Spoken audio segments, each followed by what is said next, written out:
Pero wala mo nga pala kung sino nakakasabay ko papunta doon. Sino? Si Rosita, kasama yung pamangkin niya. Sino pamangkin?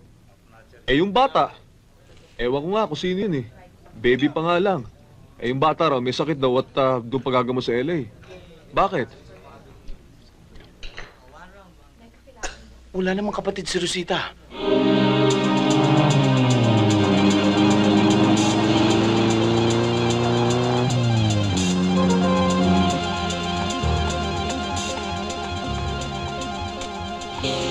Saan ang opisina ni Dr. Mendez? Mo sa loob.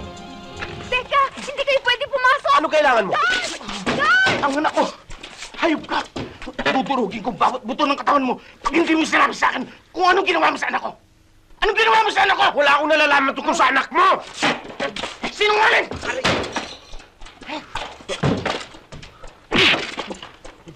Yung anak ni Rosita, kaninong anak yun? Ikaw nagpaanak kay Elsa. Patay ang bata na lumabas. Sabi mo, kaninong anak yun? Anak niyo ni Elsa yon, maniwala ka. Sinungaling! Papatayin kita sa kasinungalingan mo! 6 na taon. 6 na taon kami nagtiis. Hayop! Wala akong nalalaman tungkol sa anak mo! Ang kaluluwa! Talaga? Papatayin kita! Ididimanda kita! Ididimanda kita! Look, Andy, Elsa, I've checked the records. Maayos lahat. Kaya't mahirap patunayan ang sinasabi nyo. Besides, kung may anomalya mang nangyari, usually, tumatahimik na lang lahat ng hospital staff para sa ganun walang madamay. Ano nangyari sa background niyo sa kanya? Nothing definite. Isang bagay lang. Excuse me, let me just look at my file. I've got something here. You see, his financial records show na ilang linggo bago nanganak si Elsa, he received a fat sum from Rosita. But that can be explained easily. It could have been a gift, could have been anything. Pero pwede rin binayaran siya ni Rosita, hindi ba? Magkasabot sila. That's very possible, attorney. You can't jump into that conclusion, Elsa. Attorney, tulungan niyo kami. We want to file a case. Mr. Abrigo, totoo ba ang balita na si Miss Monteverde nagbigay sa inyo ng break sa trabaho? At nagbigay sa inyo ng lote na ikasal kayo ni Mrs. Maaari niyo ba sabihin ang tunay niyong relasyon ni Miss Monteverde? Mrs., paano niyong natitiyak kayong ina ni Adrian sabihin pang siya'y anak ni Mr. Abrigo? Hindi kami nasasaktan dito. Aba, si Walang Miss pwedeng Monteverde. pagmula ng mga bali-balitang yan, kundi sa isang malisyosong isip katulad ng kay Miss Rosita Monteverde. Ma'am, sandali lang ho. Kukuha lang ho kami ng information sa inyo tungkol Please, sa... later. Saan ka galing? Wala naman po akong ginawang masama eh. Sinabi ko ba may ginawa kang masama? Ang tanong ko, saan ka nang galing? Saan? Sa Quezon? Sa bayan ng mga kamag-anak mo, huwag mo nga akong tatalikuran! Ano ba talagang gusto mong mangyari? Bumalik sa kanila? Ilang beses ko bang sasabihin sa inyo, gusto ko na silang makita. Mga kapatid ko sila! Ano ba ang kulang sa amin? Binigay namin sa'yo ng papa mo ang lahat. Nung minsan, nagpunta ka sa bahay ampunan, hinanap mo ang house mother mo. Pati pag-aaral mo, naapektuhan na. Tigilan mo ng kahanap mo dyan sa mga kapatid mo. Oo! Wala kayong pagkukulang sa akin. Ako ang may pagkukulang sa inyo. Lahat ng gusto ko, ayaw nyo. Gusto ko maging singer, bawal. Gusto kong hanapin ang mga kapatid ko, bawal. Ang gusto namin matapos ka. Maging titulado ka. Kaya nyo? Kaya ng Papa? Professor Benigno Doctolero. Hindi ako kayo. Sorry kung akong naampunin nyo. Hindi ako maaaring maging kagaya ng Papa. Walang ibang importante kundi ang apelyido. Ang pagiging Doctolero kahit wala namang kwentang tao.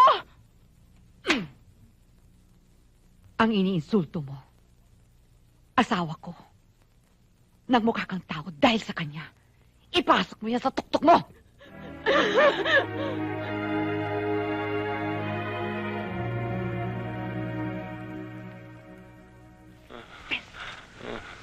Winston?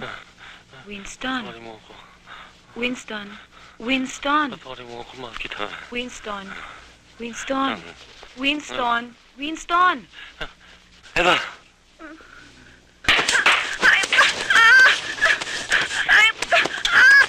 Tama na!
Eva!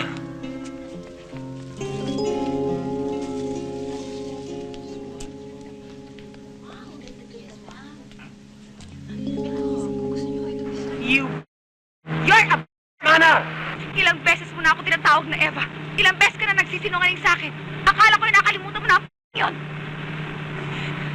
Ilang beses ko na pinalalampas sa mga kasinungalingan mo.